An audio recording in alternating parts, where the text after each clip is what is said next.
Alrighty then. Welcome to Strange Famous. I'm here with first time I've ever met you, Paul, and I don't even know how to say your last name. I'm called Burrito.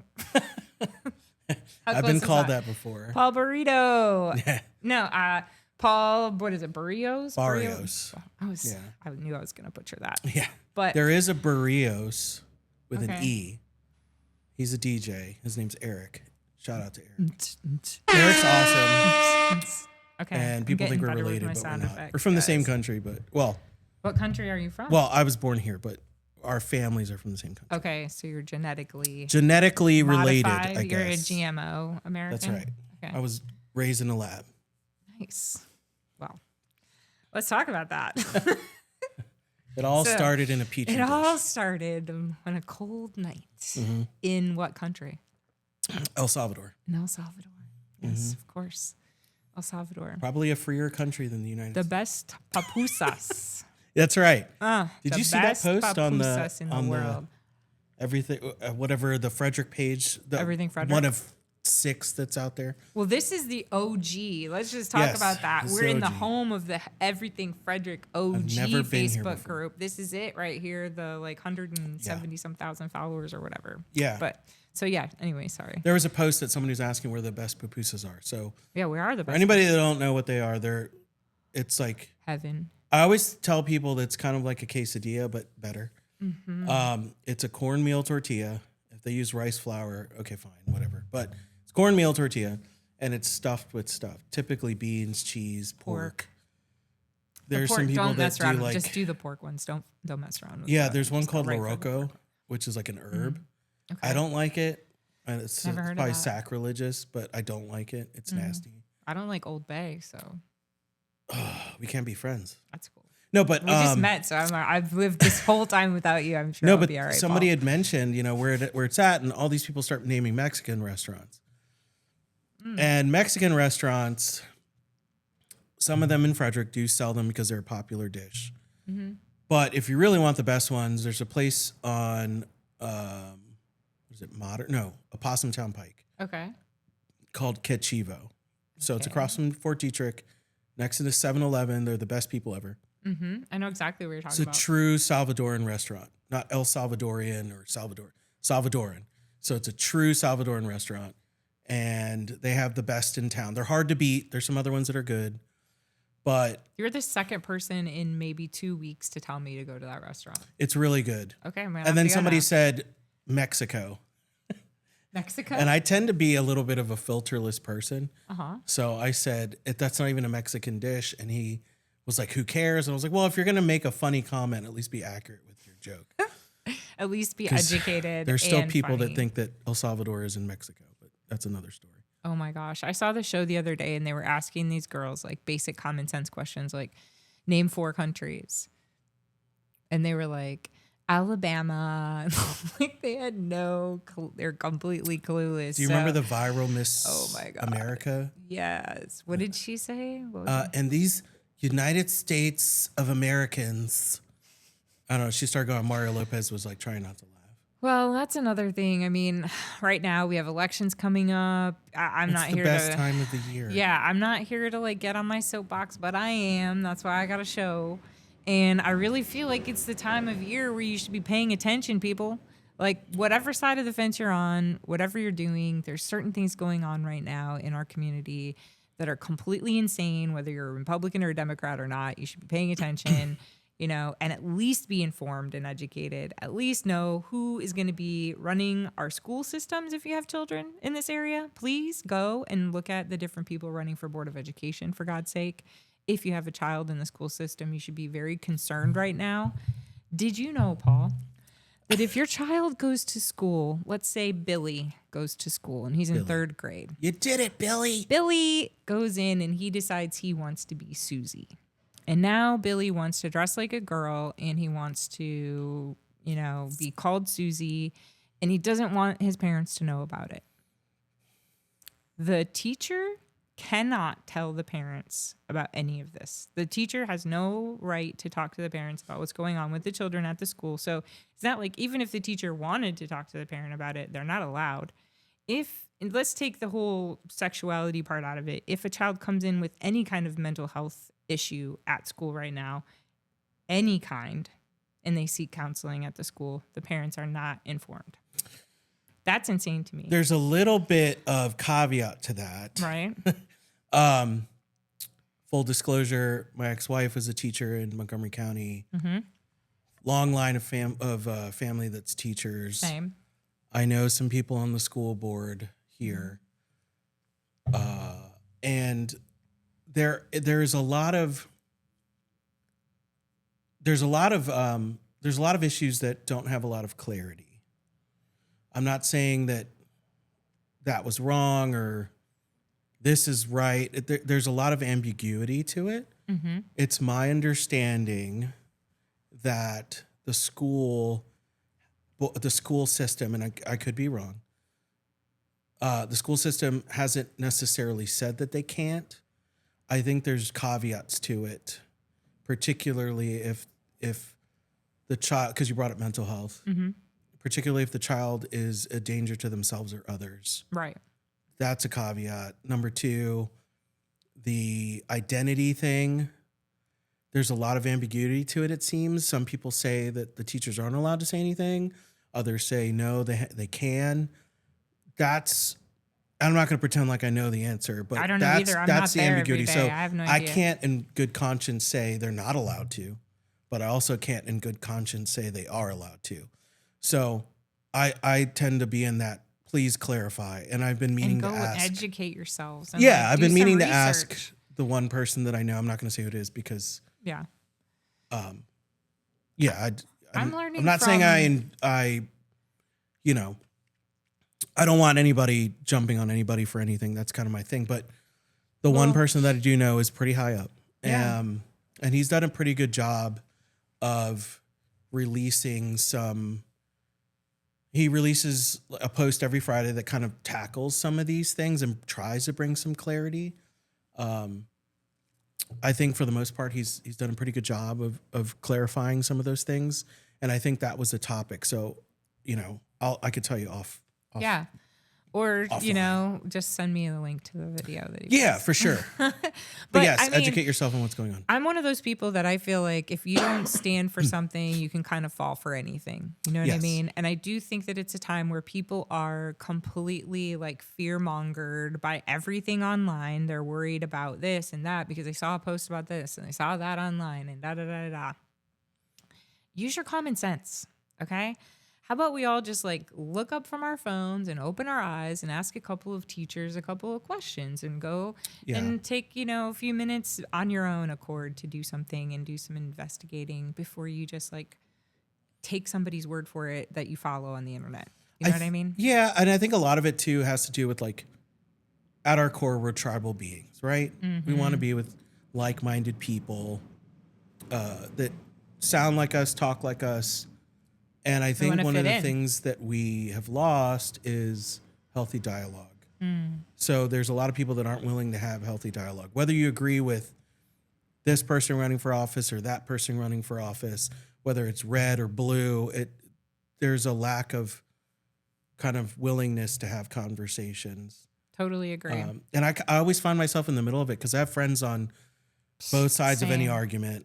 Here in Frederick, there's a lot going on. So we have school board races, we have county council races, we have sheriff's race, we have delegate races. It's midterms are coming up. Congress. So yeah, and I'm friends with people who are running for these seats, both on the blue side and the red side, and they're great people. And I try to have as healthy of conversations with them as I can. But Same. I know that the populace tends to. Well, this guy's been in office forever and he's doing such a great job. It's like, yes and no, maybe. Right.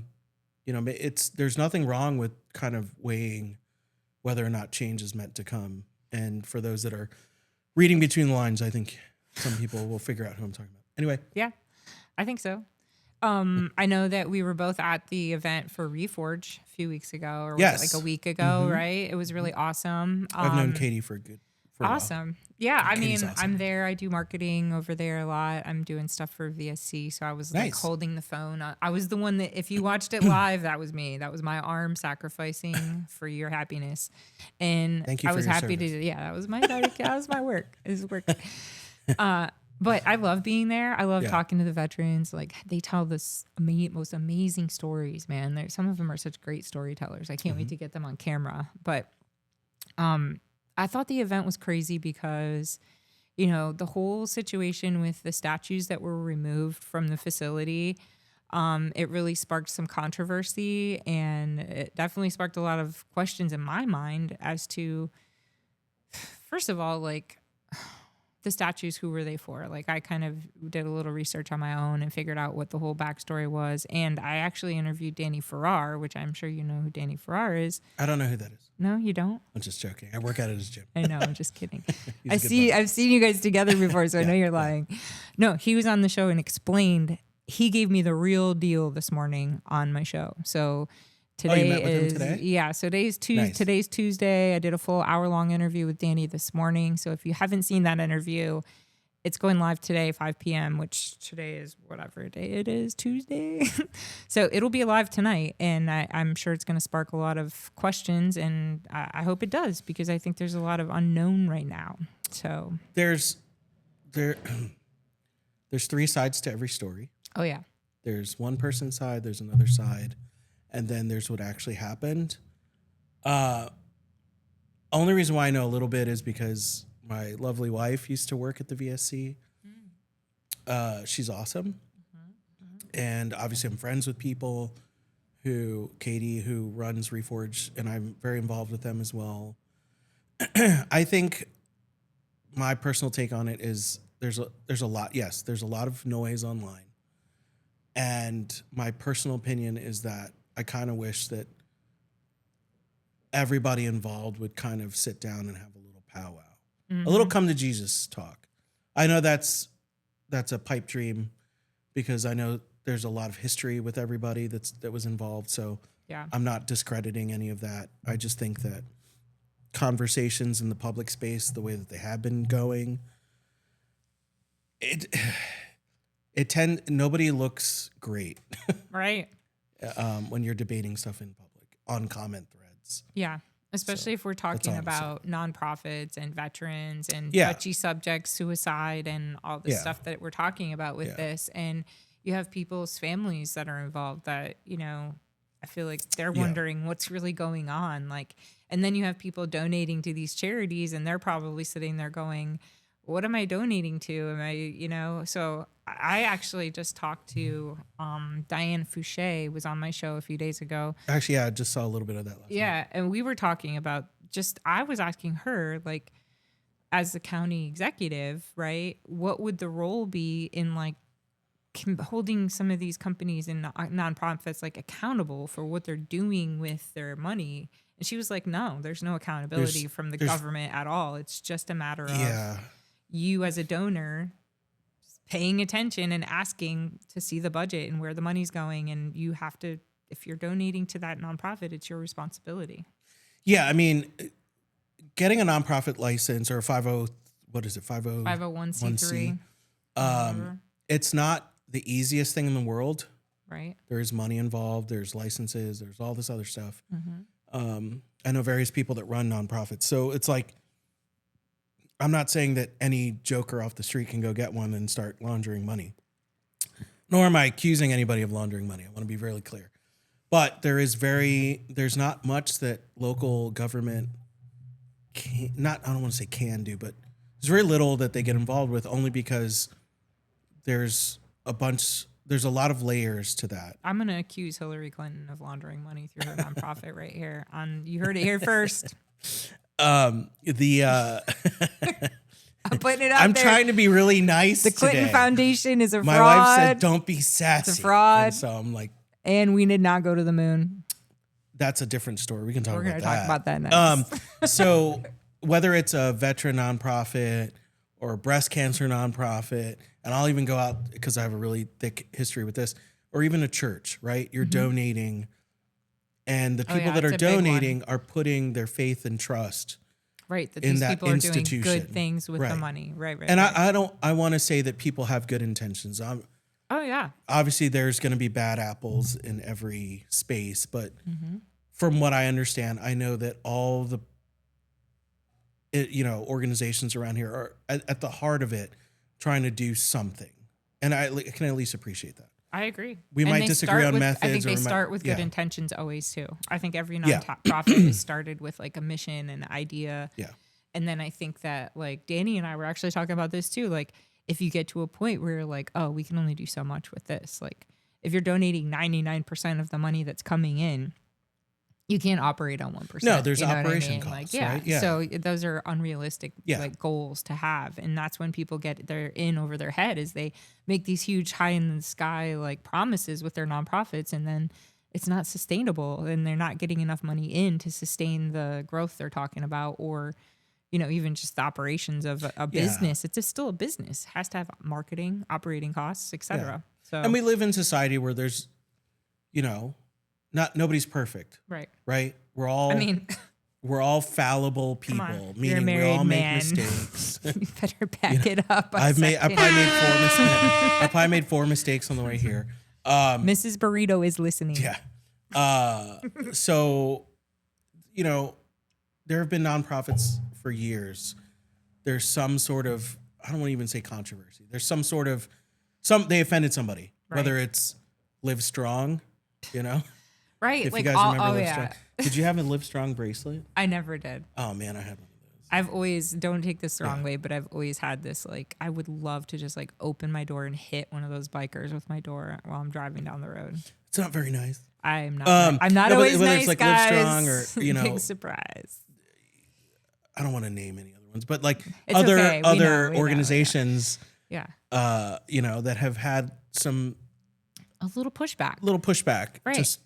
And a lot of it has to do with like, the how, whether it's a nonprofit or I mentioned earlier, a church, we all have opinions on how things should be done, but very little people know what goes into making those things run. So the fact that you interviewed Danny, I mean, Danny is a very influential person in Frederick, and Danny helped bring a lot of public attention to the veteran space here in Frederick.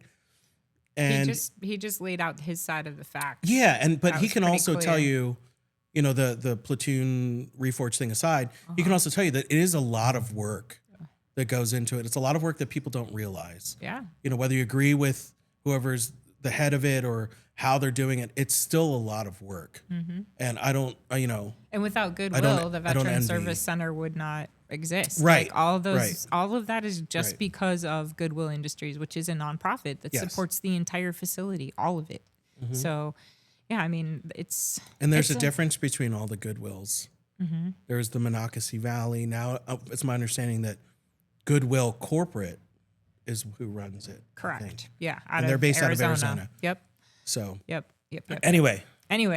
I digress on that topic. I just feel like that's another thing. Like, just like the school board, just like all of it, I feel like, go out and do your own research, form your own opinions. But we are here today to talk about a few things. And that was one of the things I feel is a relevant hot topic right now. Yeah. Wanted to get your take on it. The next thing I want to ask you about Oh, no. is gun control. Gun control. What's know, that? you don't know anything about that, I'm sure. I don't know. But I mean, we had the whole event at the White House dinner the other night. You got people coming in with weapons. You got crazy people all over the world.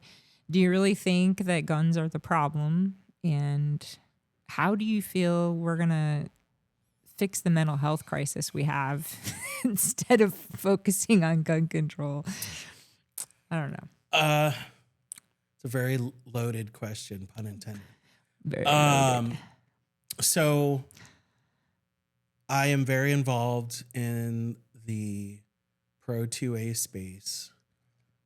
I'm not your typical, I always joke around, I'm not your typical gun guy, right? Why is that?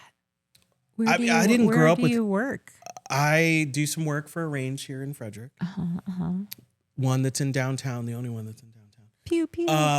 So I do a lot of videos for them, and then I'm on, front facing there. I didn't grow up with guns. Really? So my history with guns is I grew up in Rockville. I'm a very suburban kid. I knew what they were. I had seen them. You see them on TV and you hear about people having guns. I had friends that grew up hunting, and obviously their parents had guns. But my dad didn't hunt. My dad's probably the most polished person in the world. Camping to my dad is staying at a hotel as opposed to like the presidential suite. Nice. So we didn't grow up that way, but, well, that's my dad now. Back then, my dad didn't have a lot of money to have guns or whatever, but I didn't really get introduced to them until probably my 20s when I went to go shooting for the first time, which was at the machine gun nest. Nice. A buddy of mine's like, hey, no, what was the first gun you shot? No, it wasn't my 20s. First gun I ever shot was a Glock. Oh. Because everybody loves Glock. I'm not a Glock. It's just a name that everybody knows, yeah. Yes, it's the Toyota Corolla of firearms. Sorry, that's the gun that we got for my ex-husband wanted a house gun to have. Yeah. And that's what we bought was a Glock. But over the years, as I started shooting, I'm a very competitive person. So for me, it's everybody thinks you just pull the trigger and I can hit a target. And couldn't be further from the truth. There's a lot of people that grow up with guns that think, oh yeah, my dad used to go hunting and I know how to shoot a gun. And then you take them to the range and they can barely hit something that's like 2 feet away. That's me. That's okay. But I don't pretend. I don't pretend like I know. Well, it's not okay, but it's what I mean. It's everybody has a starting point, right? Shooting firearms is a perishable skill. If you don't keep it up, if you don't put the time in, you're going to lose it. There's military friends of mine, former military guys, vets that, haven't shot since they left the service, and you can tell. Really? And that's okay. There's, you got to just keep those skills sharp. The gun, sorry, what? I mean, I was going to say, so how often do you recommend that somebody that wants to keep their skills sharp, how often should they be shooting? Is that as much as you can? Really? It's like that? Now, I'm not saying go every day. Right. Because obviously there's costs and ammo is very expensive, and the state of Maryland is trying to make it more expensive. That's a different topic. But let's say I want to make sure that my gun for home security is sighted in and I know how to use it comfortably. I think once a month is enough to come to the range and make sure it's shooting and I'm doing all right? At minimum. Okay. Because the reality of it is there's costs involved. Ammo's not cheap. I am a big proponent of dry firing. And there's we live in a very technological age. So there's little adapters you can add to your firearm that project a laser, and you can, hit these little targets that make noises. It's not going to replicate the kickback of a gun, but you can at least keep your skills sharp that way. Kind of, I know I'm digressing all over the place, but you're fine. The gun, I was just thinking in my head, I've seen those. But I am a and, huge advocate of training and education. If you have good training and you've educated yourself, then you're doing more than the average person out there, right? Yeah, definitely. There's a lot of people that want to exercise their Second Amendment right, which I'm totally for, but they don't keep up with how laws are changing. Laws are changing all the time. Within the last 6 weeks, we've seen laws change in Virginia. We've seen laws wanting to be changed in Colorado. We've seen laws change in Texas. We've seen laws change in Tennessee. Maryland has a bunch of laws that are being pushed forward. And there's not enough people that are doing their diligence to understand what the laws are. Do you think that the thing that Trump just signed, making marijuana a schedule whatever drug, is going to affect the ability to have a medical card and buy a firearm in the near future? I don't know. I hope so. This administration, I think it's ridiculous. I'm sorry, but this you can go out administration is and not drink and you can buy a gun, and that's so much more dangerous than weed. It doesn't make any sense to me. It doesn't make sense why it's even a part of any of it, but I digress on that. This administration has made a lot of promises when it comes to firearms that very little has come through. And there's going to be people that are offended by that, and that's okay. Yeah, Be it's offended. reality. It doesn't make reality different. Right. So there's And a why lot do you think those things have been pushed back by Congress? It's not, the bills aren't lack getting of passed? education. Okay. And I mean, do you that's think the it's biggest the one. president's responsibility to educate the public more? No, or- I think whoever is in office to make the decisions surrounding firearms, regardless of, well, Yeah. I see where you're going. with there's a this. certain side that will fearmonger, but not really understand how it works. Right. As nerdy as it sounds, I watch all of it. Yeah. I'm nerdy when it comes to that because I like to stay informed. So it's mind-boggling to me that the Maryland General Assembly a couple weeks ago, watching the debates back and forth, hearing how the opposition describes how firearms work was mind-boggling to Right. me. There's people at the federal level that believe that an AR-15 can shoot 700 rounds per minute. And that's crazy. I want that gun. Right. It's not Do true. you sell that at the machine gun nest? But That's insane. there is, it's lack of education. Yeah. There's people that are in power to make these decisions that don't know how these things work. There's people in power, whether red or blue, that want to make a decision on something, don't understand how they work. Right. I haven't even shot a firearm. There's people in charge that'll say, well, I own a gun. That's great. But I just said a couple minutes ago, there's people that own guns that don't know how they work. Yeah. They bought them. They don't know a thing about it. Like this window, you guys can't see it. Education. But this window, I could touch it like right now. They probably couldn't even hit that window. So Right.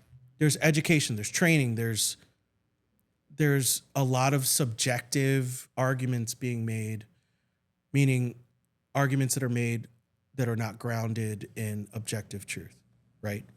So, It's all based on emotion. and I get it It's all because I get a lot of emotion, pushback. I did in the fear-based. streets here in Frederick last year, working what was for that like? the range. That was very interesting. That was after the Charlie Kirk thing. That was Right. after, I think, another school shooting. And somebody asked me, doesn't the life of one child matter? And that to me is an argument fallacy because you're telling me that until I agree with that I'm completely wrong. It doesn't mean that I don't care that somebody was maimed, injured, killed by a firearm. I care deeply. Yeah. I think that when you start to make laws based off of emotion and fear, as relevant as that emotion and fear is, it's a law that's going to have holes in it. And what's fascinating to me is that when it comes to constitutional rights like the Second Amendment, it's the only constitutional right that we put caveats on. You don't need a license to go to church. You don't Right. need a license to Speak freely. speak freely. You don't need a license to, Yeah, look at this show. yeah, I mean, and it's weird because I was having this conversation with my son because he's doesn't care for guns. But he was asking me because he was doing a project for his government class. And I was like, if you pay attention to how these things work, it usually starts with guns. So if you give an inch on your constitutional right to exercise your Second Amendment, then you're going to see that trickle down into All the other all the things. other things. It's just Look a at Canada. test. Now, Canada doesn't have a freedom of speech, Right. but Canada is dictating how you can talk to people. You can get fined or even arrested for offending somebody or misgendering them or whatever the case is. But they don't have that constitutional right. We have that right here. I'm not saying go out and start offending people on purpose because that's not cool either. Be a Yeah. good human. I think that COVID and the whole mask thing was just a conditioning step to try to see how much we'll comply, how much everybody's going to listen, and how much common sense is going to go out the door to Can I share something interesting about that? Sure. I actually kind of like You No, what? I'm not saying I like that my rights were trampled and I couldn't go out anywhere. I'm as social as I am. I'm a hermit sometimes. Yeah, but So I I'm was like, talking I don't have about to go anywhere? making Yes, people awesome. wear masks Yes, to that's different. see their own family members and the rules where it was think about some of the rules. You were allowed to go into a restaurant and you had to wear your mask while you walked through the room. But as soon as you sat down, it was okay to take the mask off. Like, and we did that. People did that. Yeah. That's insane work. So I think, I mean, it's just my opinion. It doesn't mean that it's the solid. Do you remember when it first happened, though? Yeah, I do remember. Now, none of us knew. Right. I'm not saying. I just thought it was like some kind of flu that was going around and people were freaking out. And then they made everybody stay in quarantine. Well, I was like, what? What was the one thing when you look back at it, I'm like, man, I was kind of an idiot. The one thing I thought was stupid is I watched them. They did like this whole like demonstration of how it spreads, and it was like these little dots on the screen, and it was showing. It was literally fear mongering. It was the most ultimate. I'm like go way back. Way back. When they said we're shutting down, and nobody knew. No, again, we know in retrospect, there's a lot of.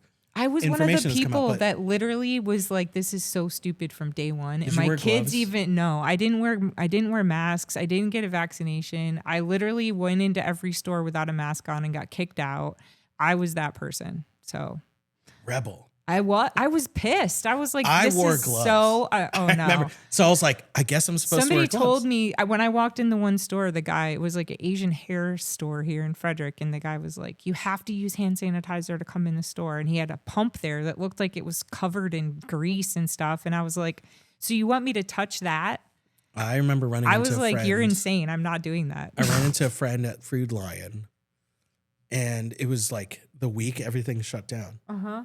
And that's when they started putting the directions on the floor, the tape lines. And so we were going down, like, I think it was a snack aisle, and she was on the opposite end and I was coming in, and we looked at each other. We looked at the sign. We just gave each other a big old hug, and people thought that we were like doing the worst thing ever. And we're like, well, I mean, at that time I was a volunteer firefighter at the time. So like we see each other all the time. So it's like, whatever. Right. You're exposed to so much as a firefighter. It's not like you could help people without touching them or going within 6 foot of them. Yeah. I mean, in retrospect, hindsight's 2020, right? Right.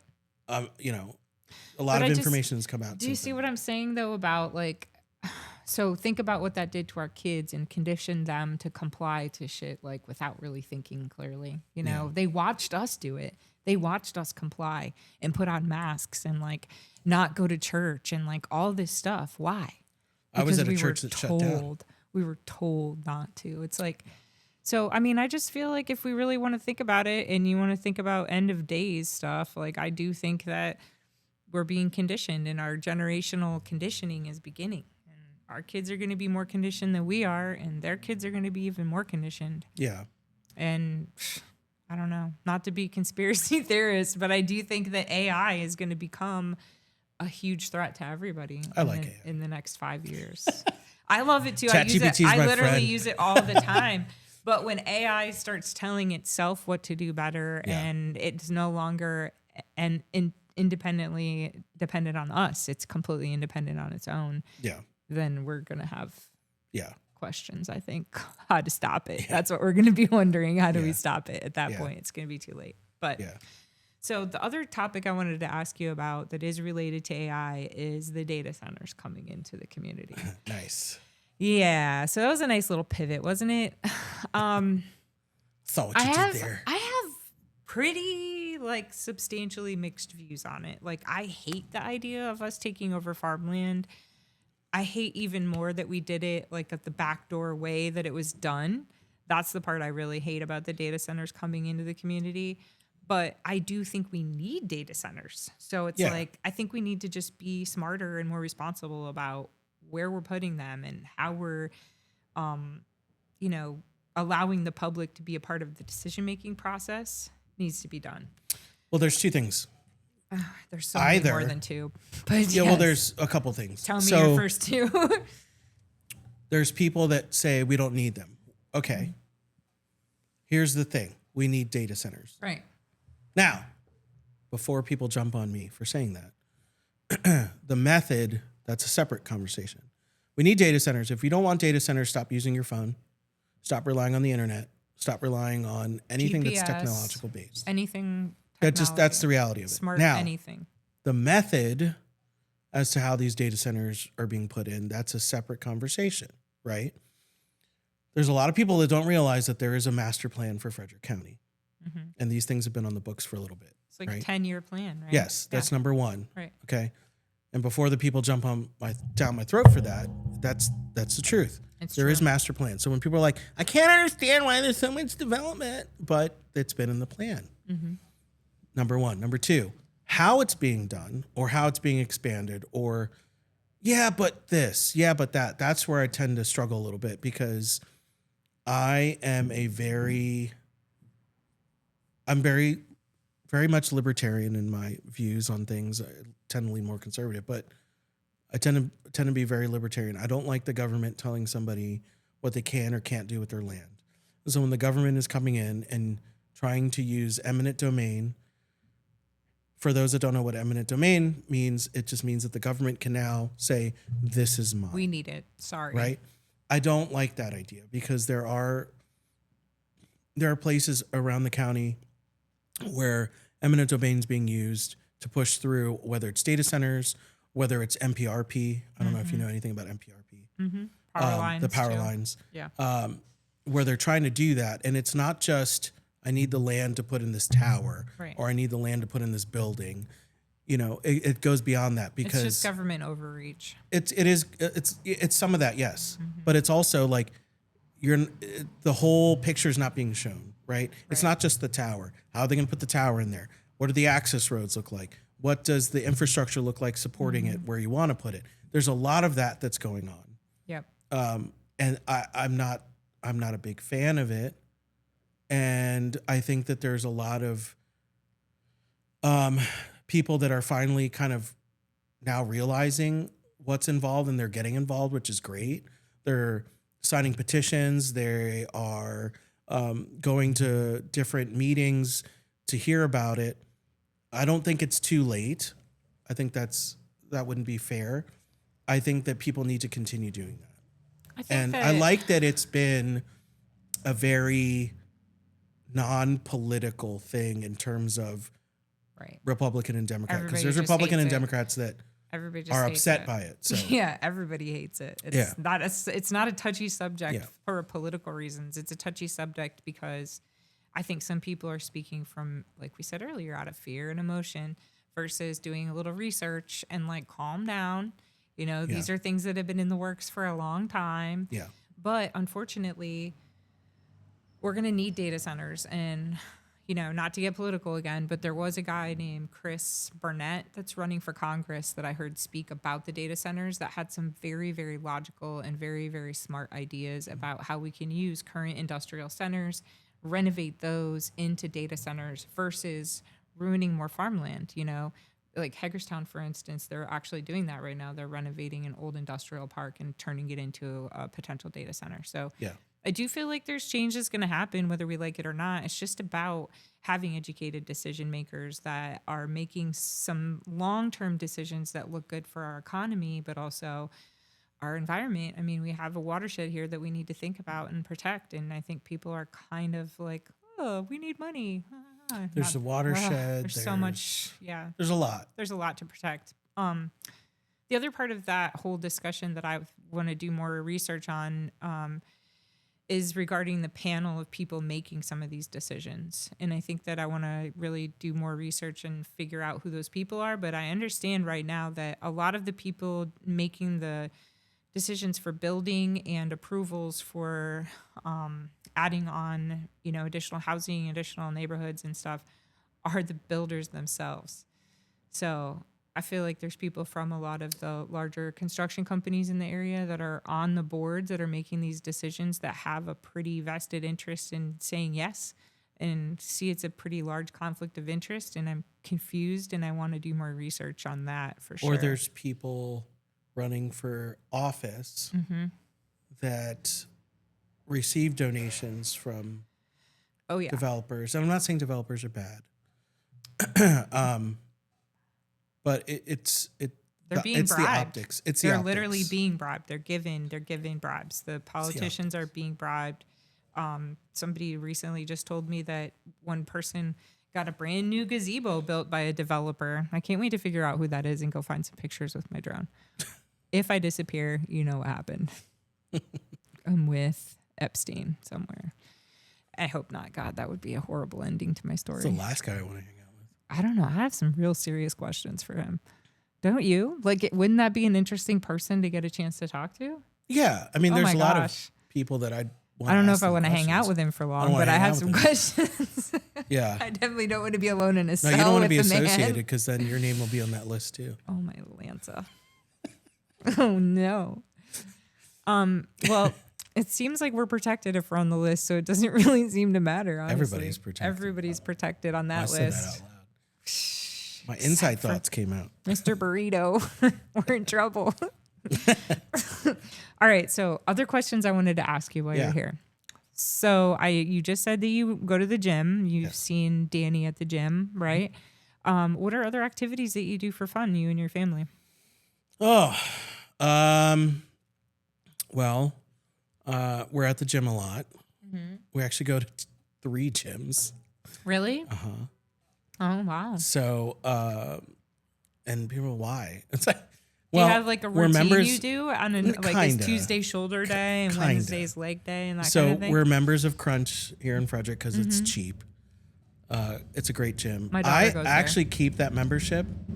Oh my gosh. All the police. Sorry guys, that was just super cool. Like 4 police motorcycles just rolled through. That felt like it was a movie, didn't it? Yeah, it was a movie.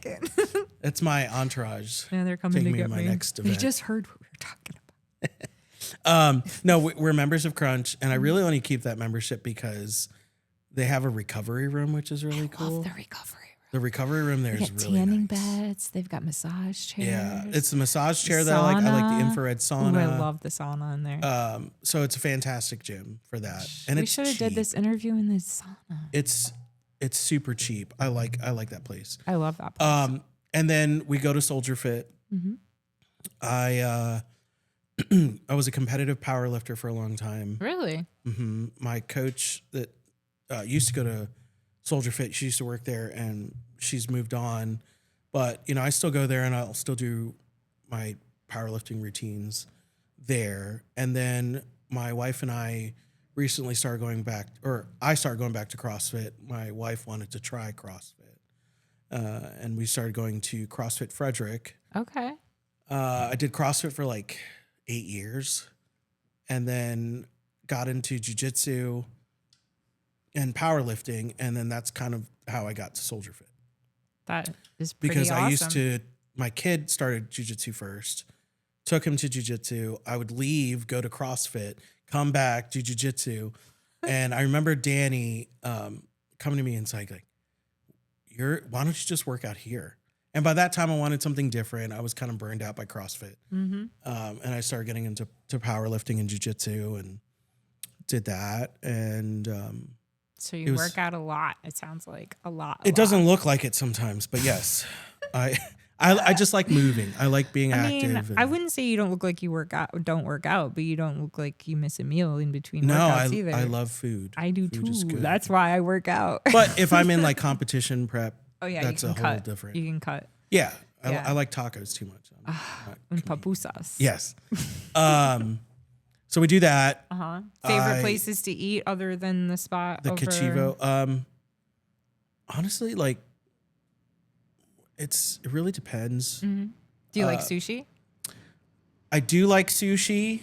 I don't like sushi in Frederick. Really? Okay. Where do you go for good sushi? If I want sushi, I'll go down to like Montgomery County or DC. Yeah. Yuraku. Yes. Yeah. I know. like those places. I know about that. And the only reason, and I'm not a sushi connoisseur. I just, if I want more ethnic options, I'll travel down the road. Yeah. For it. So, I just went to that like Lantern sushi spot on 40. Oh yeah, I heard about that. It's like all you can eat for $27.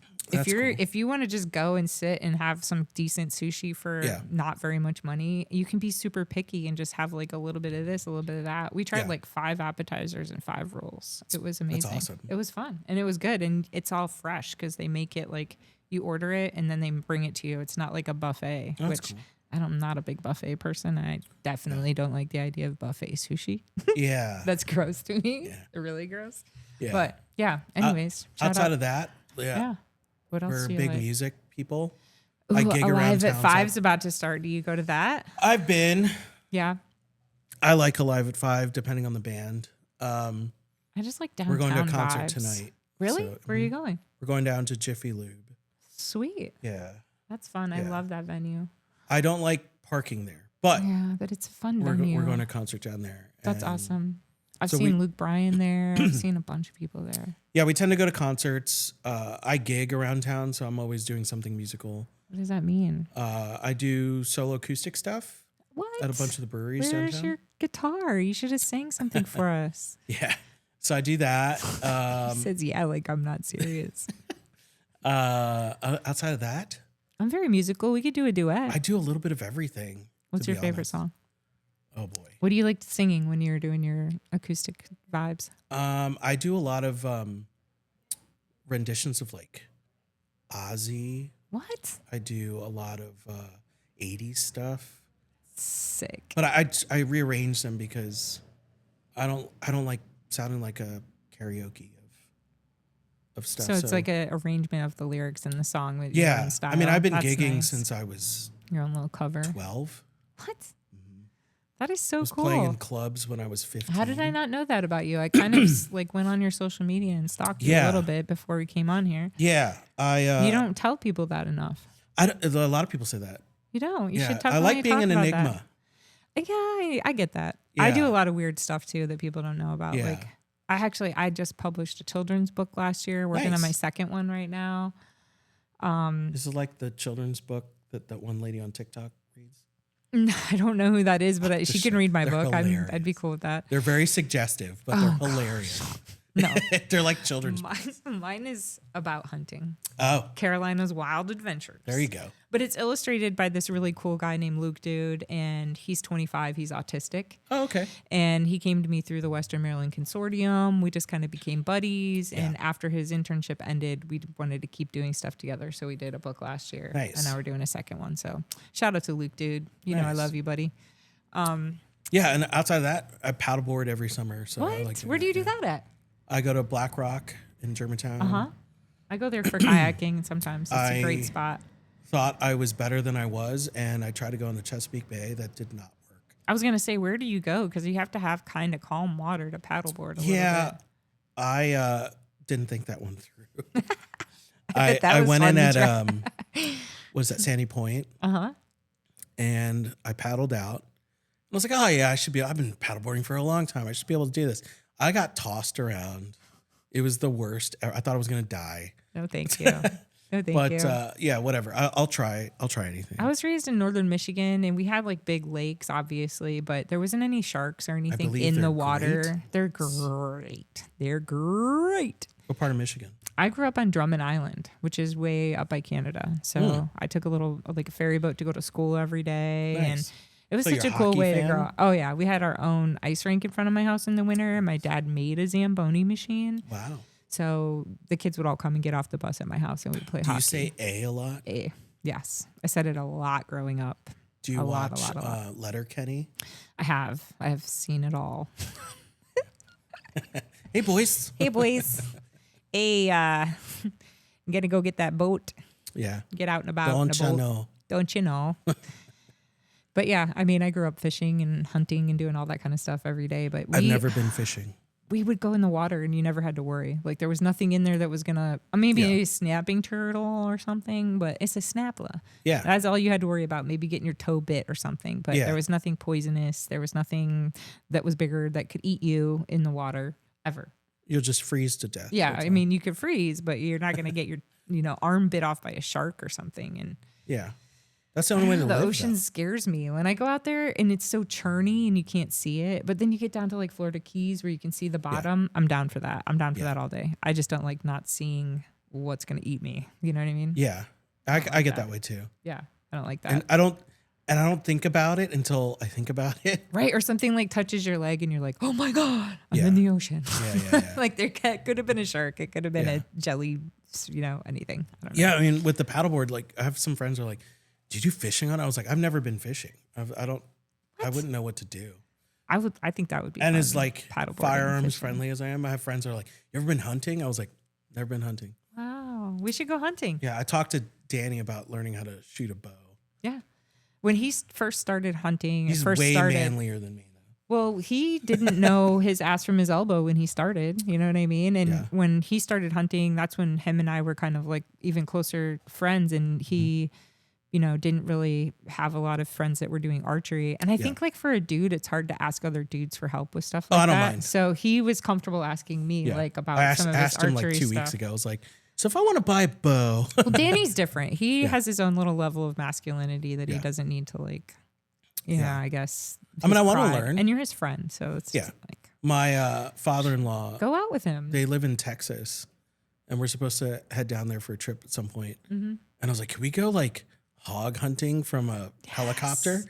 And he's like, you've never been hunting before. And I was like, yeah, I just want to try it. Want to do it. That's definitely not like hunting, but yes, that sounds fun. Yeah. That's more like, you know, a once in a lifetime thing. Like hunting to me, okay, in the type of hunting I do is you're out there literally every single day for months and months and months. I'm for so hours. ADHD though. I know, but you like a personal challenge, just like I going do like to the a personal gym. challenge. Okay, like I'm so ADHD. if you were overweight and you started going to the gym, the reward you get is like after going to the gym for 3 or 4 months and you see the difference and you get that reward, right? Yeah. So hunting, the reason people freak out so much when they get a big buck is because they've been going out there putting bait out, checking their cameras, prepping their spot. You hike out in the dark, sit there for 2 hours, freezing cold. Sometimes you don't see anything for weeks, and then you finally get something. It is the biggest rush. I can't even tell you how it's like the biggest adrenaline rush. I heard you it's could ever get. it's a very emotional I cry every time. experience. Every time I shoot a buck. Yeah, I I mean, get I so like emotional. Katie. Katie's a big hunter. And you know, she's talked about, oh yeah, I got this thing today. I was like, I don't know what you're talking about. But like I the can't process, relate. I mean, it's cool. Like Yeah. I want to learn. I think it's a skill that's good to have. I'm not saying I'm not going to do it. I'd like to. I know I'm super like I can't sit still for long. Yeah. It's And- also, I feel like it's kind of like a primal thing too. Like, you know, you go to the grocery store and you get your steak and you go home and you cook it and you eat it and whatever, you know what I mean? But if you literally go and you grab a venison steak out of the freezer that you remember like what it took to gather that steak and it's such a different, I don't know how to explain it. It's like you have a different There's pride in it. angle of the It's circle a of pride life thing. means more or something Yeah. to you at that point. I don't know. An old friend of mine used to go elk hunting. Mm-hmm. And so that was his big trip every year because it's very expensive. Oh yeah. A It's license and of everything. dollars, Right. Yeah. And so when he would come back, you know, I like elk.